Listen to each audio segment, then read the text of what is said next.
ऐसा है, हर दिन हम ये पढ़ते हैं अखबारों में, और कई बार आप लोगों ने भी लिखा होगा कि जेपी नायसी बिक रहा है।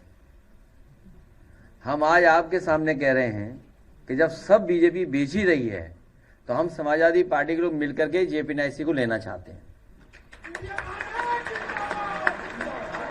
और इसलिए लेना चाहते हैं जो उन्होंने औरों को कीमत लगाई हो, जो उन्होंने औरों को बेचने के लिए कीमत गुपचुप लगाई हो, वही कीमत हम लोग देने को तैयार हैं। और इसलिए क्योंकि इससे न केवल हमारा इमोशनल अटैचमेंट है जेपी नायसी से, बल्कि हमें आइडियोलॉजिकल अटैचमेंट बहुत बड़ा है। और आइडियोलॉजिकल अटैचमेंट के साथ साथ जिस समय इसको शिलान्यास किया गया था, उस समय देश के बहुत सारे सोशलिस्ट लीडर्स आए थे, जिसमें नेताजी, जॉर्ज फर्नांडिस साहब और अन्य लोग आए थे। और मैं ये दावा करता हूं कि जेपी नायसी और खासकर जो जयप्रकाश जी का म्यूजियम बना है, देश में किसी पॉलिटिकल लीडर का ऐसा म्यूजियम नहीं बना जो समाजवादियों ने जयप्रकाश जी को समर्पित किया है लखनऊ में। इसलिए न केवल हमारे साथ आइडियोलॉजिकल और इमोशनल, बल्कि हमारी ये उपलब्धि भी है कि एक नेता की लेगेसी को कैसे हम अगली पीढ़ी तक लेकर जाएं। इसलिए जब सब बीजेपी बेच रही है तो हम ये खरीदना चाहते हैं, समाजवादी लोग मिलकर के।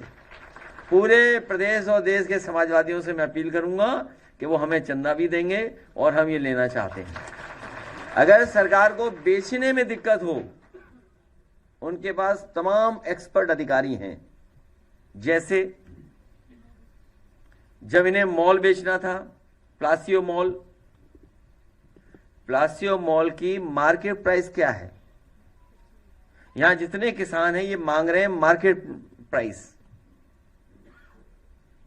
मार्केट प्राइस क्या रही होगी उस समय प्लासियो की? आप इसी से अंदाजा लगा सकते हैं। एक स्पेस सूट वाले हैं डिप्टी सीएम, उन्होंने अपने ही मुख्यमंत्री, अपने ही सरकार के खिलाफ पत्र लिखा था। तो बात आपको समझ में आ रही होगी क्यों लिखा होगा पत्र। तो एक तो वो एक्सपर्ट अधिकारी हैं, दूसरा समाजवादी पार्टी ने किसानों के लिए, उनकी मदद के लिए, सुविधा के लिए, उनके लिए एक बाजार क्रिएट किया था।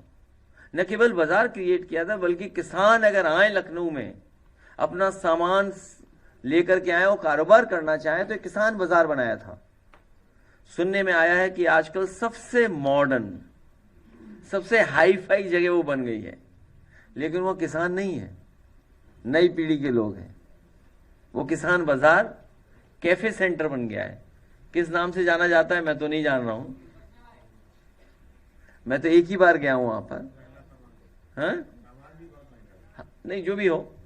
और उसके बगल में किसानों को रुकने की जगह थी, जिसमें होटल बन गया है बहुत बड़ा लाल रंग का। वो देखिए, लाल रंग हमारा था। हाँ? लाल रंग हमारा था, लेकिन वो लाल रंग नहीं हटा, होटल हट गया। किसान की जगह किसी उद्योगपति पहुंच गया। हमें कोई आपत्ति नहीं है। तो वो जो एक्सपर्ट लोग हैं, मैं केवल इन बातों को इसलिए कह रहा हूं कि वो एक्सपर्ट हैं कि कैसे कोई चीज बेची जाती है। ये सरकार एसेट्स नहीं क्रिएट कर सकती, सरकार एसेट्स को बेच रही है, क्योंकि कल हम और आप कंगाल हो जाएंगे। अभी मैं देख रहा था, भारतीय जनता पार्टी को कैसे पता है वॉर होने वाला है? मुझे कोई ये बताए, भारतीय जनता पार्टी को कैसे पता है वॉर हो रहा है? उनके ट्विटर हैंडल से, उनके मीडिया सेल से एक कहा कि वॉलंटियर्स हमें चाहिए जो लोगों की मदद करेंगे। उन्हें कैसे पता वॉर होने जा रहा है?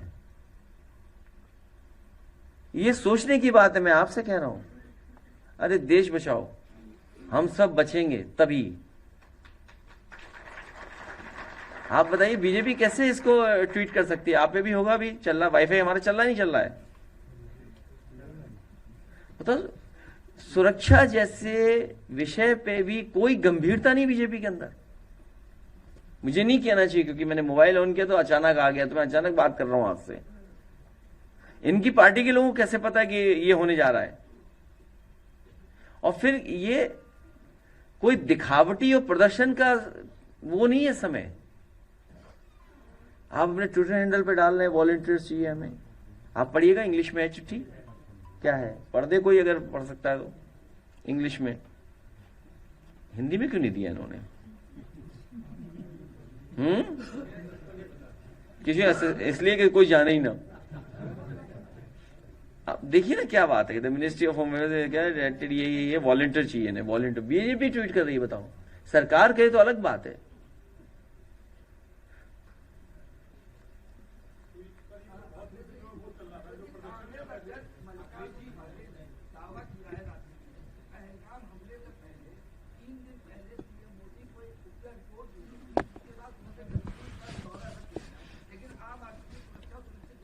अब वो विषय नहीं है, अब विषय ये है कि मॉक ड्रिल होने जा रही है। अब विषय वो खत्म हो चुका है। अब सब ने जब ये आश्वासन दे दिया है और सरकार के पक्ष में खड़े हो गए हम सब कि सरकार जो करेगी, जो ठोस कदम उठाना चाहे उठाएं, तो अब पुराने सवाल नहीं खड़े हो सकते हैं। हालांकि मुझे कांग्रेस पार्टी के बारे में नहीं कहना, वो सीनियर लीडर है, लेकिन हम सब ने मिलकर के सरकार को यही आश्वासन दिलाया है, भरोसा दिलाया कि आप ठोस कदम उठाइए, हम आपके साथ हैं। अब तो मॉक ड्रिल होने जा रही है, इसलिए लाइट वाइट जो इंस्ट्रक्शंस हों वो आप भी जारी कर देना, तो हम लोग फॉलो करेंगे, और जो सरकार कहे वो मान लेना आप भी।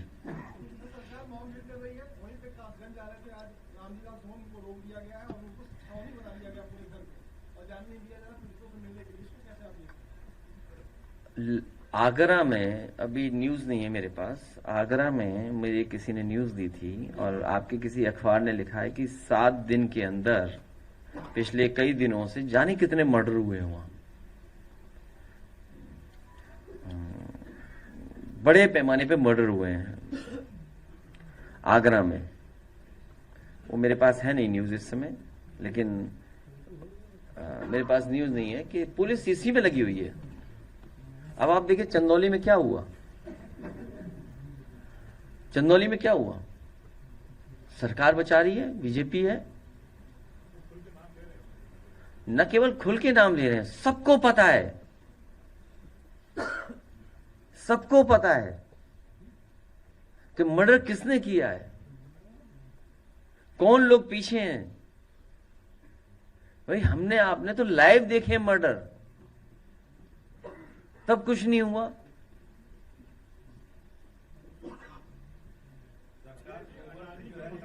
है?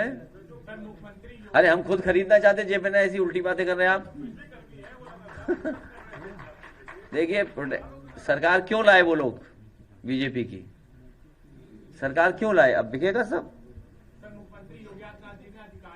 भाई सरकार क्यों लाए आप लोग, हम सब लोग क्यों लाए सरकार, जब हम लोग बता रहे थे कि भारतीय जनता पार्टी सब बेच देगी। हम तो सदन में कह रहे थे कि मॉल बिक गया, हमने सदन में कहा कि किसान बाजार बिक गया। तो सरकार बेचने वाली है, ये बनाने वाली नहीं है, ये एसेट्स नहीं क्रिएट करेगी, जो आपके सरकार के एसेट्स हैं उनको सबको बेच देगी।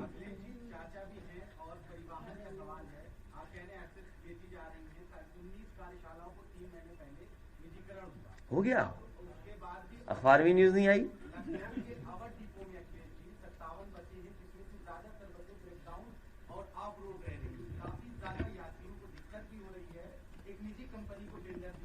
चाचा बता,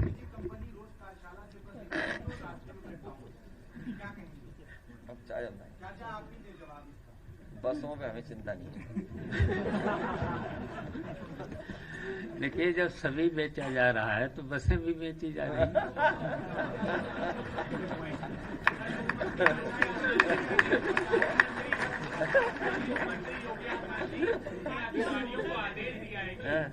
जितने भी सरकारी भवन है और विभाग है वहाँ पे प्राकृतिक गोबर का इस्तेमाल किया जाए।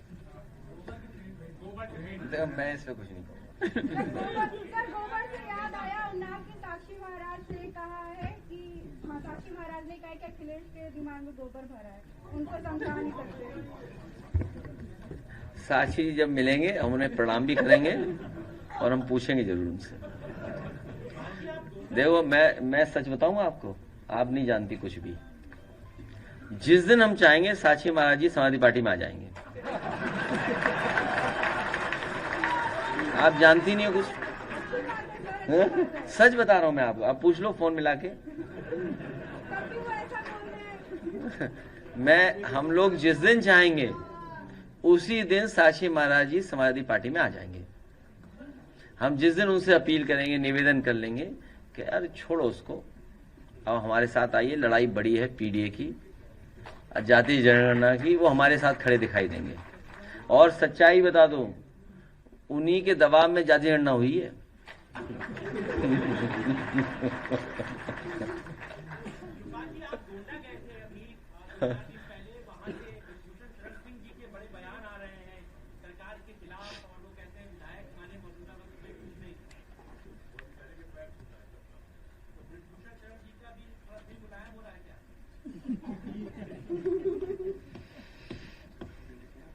ऐसा नहीं, देखिए ऐसा है,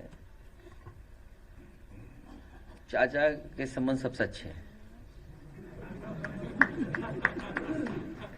और कोई बात बताओ।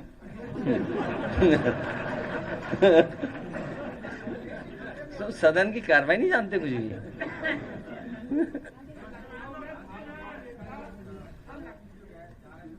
सॉरी, नहीं देखिए उस पे, देखिए आज तक अखबार और टीवी, आज तक है, कौन सा है? आज तक है। देखिए आज तक को ज्यादा उलझाना नहीं चाहिए। आपने भी हमारा कहना माना। आज तक ने चलाया कि अमन यादव, तो आज तक को बताया कि तुम गलत कर रहे हो, तो उन्होंने नाम बदल दिया और खेद भी प्रकट कर दिया। वो खेद वाली लाइन पढ़ो जरा, लाओ हमें। आज ही खेद प्रकट है। मैं इनका धन्यवाद देता हूं कि इन्होंने जो गलती की उसके लिए खेद प्रकट किया। खेद प्रकट किया था शायद आपने, हाँ कर दिया। वो लाइन है खेद वाली लाइन नहीं मेरे पास है, नहीं, हाँ ये रही खेद वाली लाइन। तो आज तक ने गलत नाम डाल दिया था, अमन यादव की जगह अमन यादव डाल दिया था। तो हम लोगों ने शिकायत की, तो आज तक ने स्वीकार की कि उनसे गलती हो गई, तो उन्होंने खेद भी डाला उसमें बाद में। इस खबर के पहले वर्जन में आरोपी का नाम अमन यादव छप गया था। इस गलती के लिए हमें खेद है।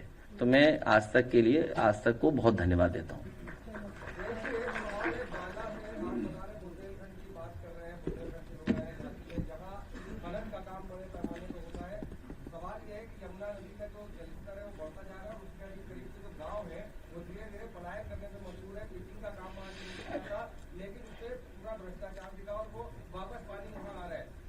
आप बहुत गलत बोल रहे हैं।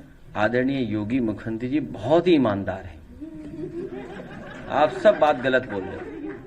ये खनन में चोरी नहीं हो सकती। जी कल किसान राजधानी लखनऊ में प्रदर्शन कर रहे थे, उस समय उन्होंने कहा कि योगी जी झूठ बोलते हैं। नहीं ये मत बोलो। गन्ना किसानों तमाम बड़े वादे की वीडियो तक दिखाई है। नहीं ये गलत बोल रहे हैं आप। हमारे मुख्यमंत्री योगी जी सच के अलावा कुछ नहीं बोलते। गन्ना किसानों को मूल्य नहीं मिला, सच के अलावा कुछ नहीं बोलते। जाने वाले की तारीफ करते रहो, जाने वाले हैं।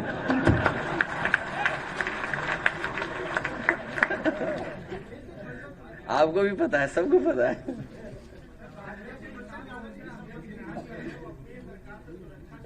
हैं?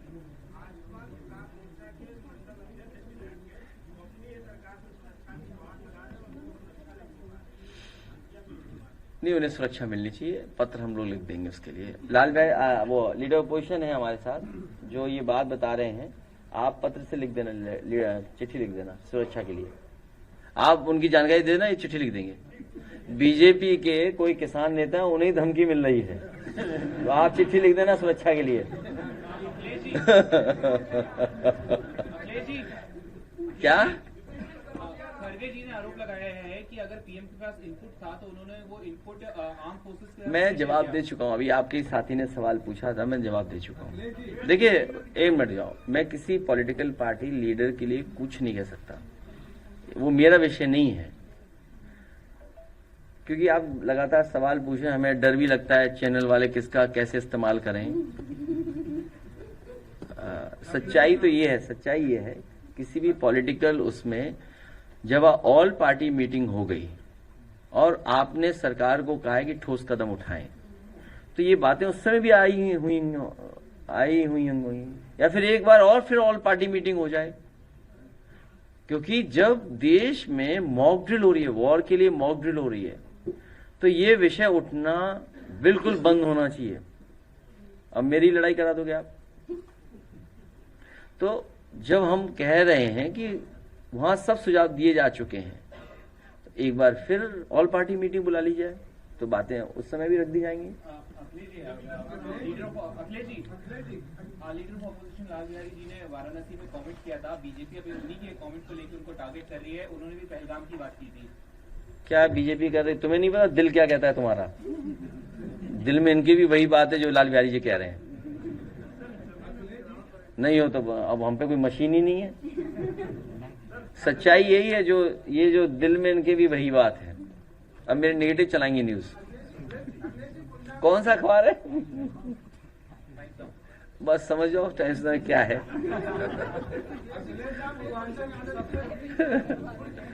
देखिए अभी ये विषय नहीं उठाने चाहिए। देखिए आपको भी गाइडलाइन आ गई है होम मिनिस्ट्री की। मैं अपने पत्रकार साथी से कहूंगा, ये कौन सा चैनल बताया था आपने? टाइम्स नाउ भाई, ऐसा करो, गाइडलाइन हमने तो पढ़ी नहीं, तुम पढ़ लो, और पढ़ करके सवाल मत पूछिए आप कि जब गाइडलाइन आ गई है होम मिनिस्ट्री की तो आपको ये सवाल नहीं करने चाहिए। मैं होम मिनिस्ट्री के अधिकारियों से कहूंगा कि ऐसे पत्रकार साथियों के खिलाफ कार्रवाई करें, एफआईआर लिखाएं इनके खिलाफ। हैं? क्या नहीं, इसलिए गाइडलाइन आ गई तो हम कैसे कह सकते हैं? आपको भी नहीं सवाल पूछना चाहिए। कार्रवाई हो रही है, क्या प्रतिनिधिमंडल जाएगा? देखिए ये चाचा भी जा चुके हैं, हम भी उसके घर जा चुके हैं। ये क्यों कार्रवाई हो रही है, आपको ये सोचना चाहिए क्यों कार्रवाई हो रही है। और हर स्तर पे वकीलों के जो हमें सहयोग लेना पड़ता है वो भी हम ले रहे हैं, कानूनी मदद ले रहे हैं। आर्थिक रूप से भी जितना तोड़ा जा सकता है तोड़ा जा रहा है। और आप टाइमलाइन देखिए कि मुकदमे कब दर्ज हो रहे हैं, वो टाइमलाइन देखिए आप। पुलिस कप्तान, इससे पहले बहुत पहले जब पुलिस कप्तान थे तो मैंने बात की उनसे, तो उनकी बातों से लगा कि उनके ऊपर कोई दबाव है जिसके कारण वो लगातार झूठी एफआईआर लिखा रहे हैं। लिखाने वाले कौन लोग हैं? देखिए वो घबराए लोग हैं जिन्हें चुनाव हारना निश्चित है। चुनाव हारेंगे वो लोग जो एफआईआर लिखा रहे हैं, वो चुनाव हारेंगे। उन्हें कोई भी गणित चुनाव नहीं जिता सकता। और मैं आपको याद दिला दूं, वो बातें याद नहीं दिलानी चाहिए। बहुजन समाज पार्टी ने कोई फैसला लिया था उस जिले में, वो फैसला मुझे बदलना नहीं चाहिए था।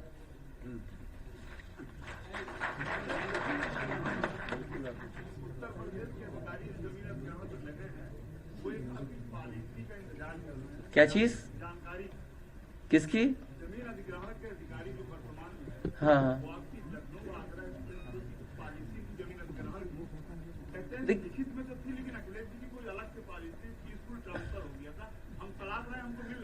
वो कभी उन्हें नहीं मिलेगी कि उसके लिए दिल बड़ा होना चाहिए। आपने सुना नहीं, मुख्यमंत्री जी कह रहे थे कि शामली से लेकर के हम एक्सप्रेसवे बनाने जा रहे हैं आसाम में सिलचर तक। अब उन्होंने भारत का नक्शा ही नहीं देखा। कुछ देर बाद यूपी खत्म हो जाता है, बिहार और दूसरे स्टेट्स, झारखंड हो सकता है बीच में पड़े, और फिर पड़े जाके कलकत्ता, फिर वहां आगे पड़े जाकर। तो सोचिए उत्तर प्रदेश के मुख्यमंत्री ये ऐलान कर रहे हैं कि हम एक्सप्रेसवे बनाएंगे दूसरे प्रदेश में, अपने प्रदेश में तो बना नहीं रहे। मैं समझता हूं मैंने पत्रकार साथियों का बहुत समय ले लिया है। तुम्हारा ही मन नहीं जाने का है? पहलगाम में जो लोग मारे गए, आप लगातार 10 करोड़ रुपए की मांग कर रहे थे उनके मृतक परिजनों के लिए, और वो लोग शहीद दर्जे की मांग कर रहे हैं। ये सबसे पहले हम ही लोगों ने कहा कि देखिए जो शहीद हुए हैं पहलगाम में, उन सभी परिवारों की मदद होनी चाहिए, शहीद घोषित होने चाहिए, और सरकार को 10 करोड़ से उनकी मदद करनी चाहिए।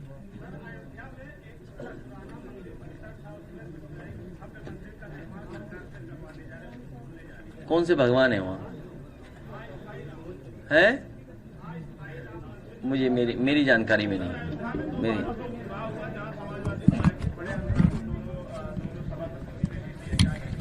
अभी कुछ नहीं कहेंगे, अब आपको जाने के लिए कहेंगे। आइए किसान, अरे रुक जाइए। अरे एक बहुत अच्छा स्कल्पचर है, क्या बोलेंगे हिंदी में, स्कल्पचर जो मूर्तिकार हैं, वो कुछ बना के लाए हैं। निगम जी के परिवार के भतीजे हैं, दीपक निगम, और उनके साथ 2 लोग हैं। कृपा करके आ जाएं यहाँ। और मजदूर सभा हमारे लिए एक माला लाई है। मजदूर सभा 2 माला लाई है। मजदूर सभा के लोगों से कहेंगे बाकी लोग वहीं बैठिए, सबके उनके बैठिए, बाद में मिलेंगे, बाद में। अभी पता नहीं जा पाएंगे।